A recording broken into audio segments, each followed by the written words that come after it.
out of the box or out of the water, what we're going to call it, we have, ooh, I barely did it, but Mad Max 3 Beyond Thunderdome. So this is my first time watching this movie.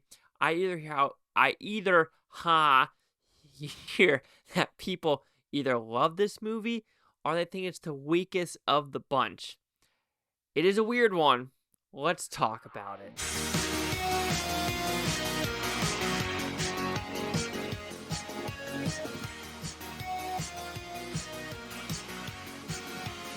Chase Lehocky here, Blue Futon, reviewing Mad Max Beyond Thunderdome. What's it about? Pretty simple premise.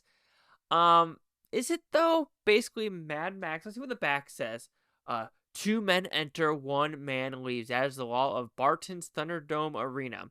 Sure, that is about the first 40 minutes of the movie. And the other 40 minutes of the movie is this kid town that thinks like, I want to say a messiah is coming, but someone to bring them back to the real world. But that never happens. And of course, in that very end, a car chase on train tracks occur. So doing a little bit of research about this movie, a lot of shenanigans or unfortunate events happened in making this movie. So this is actually directed by George Miller and someone else. I don't know the someone else because it's not on the back of the thing. But it just seemed like, in hearing it, is during the making of it, a producer, one of George Miller's friend, passed away. And I think it was George Miller didn't want to direct the movie anymore. So this George Ogilvie took over and did the rest of the film. I don't know who did what, but it is completely two different films. You have where Mad Max is going into this town and trying to find someone with the camels and then gets to the Thunderdome. Then after that, you have the whole kid storyline. This is two movies in one.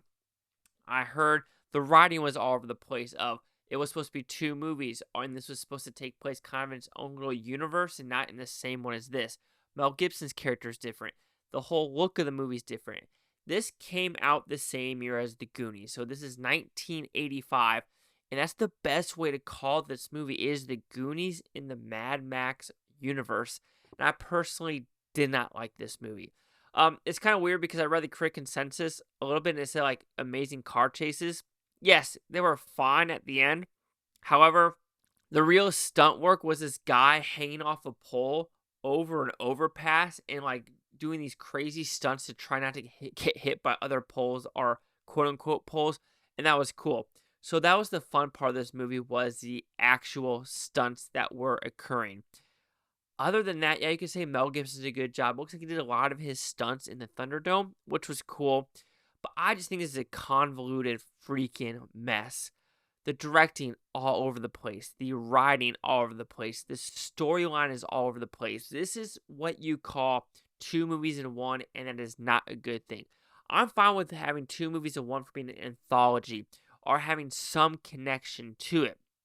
But this has no connection. Like, when you call it Beyond Thunderdome, I understand what you're trying to say because, you know, what is beyond the Thunderdome? And you can say what is beyond the outskirts. But you already know what's on the outskirts because we've already seen the other Mad Max films.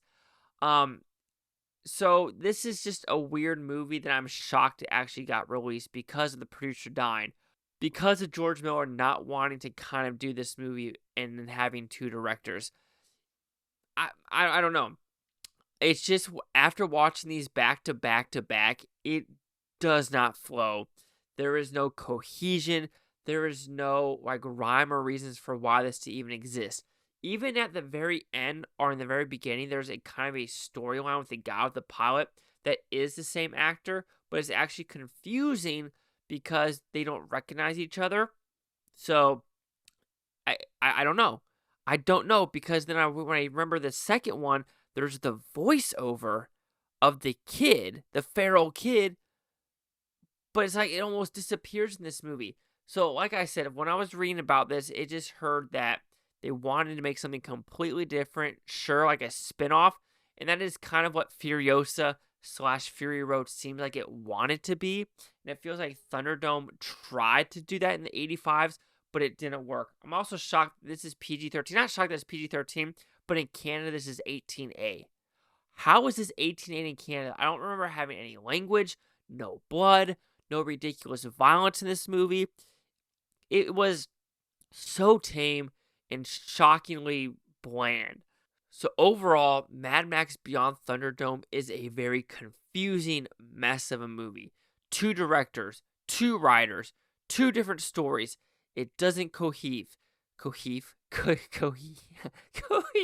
Anyway, sure, the last 15-esque minutes is the only real car chasing, and it works.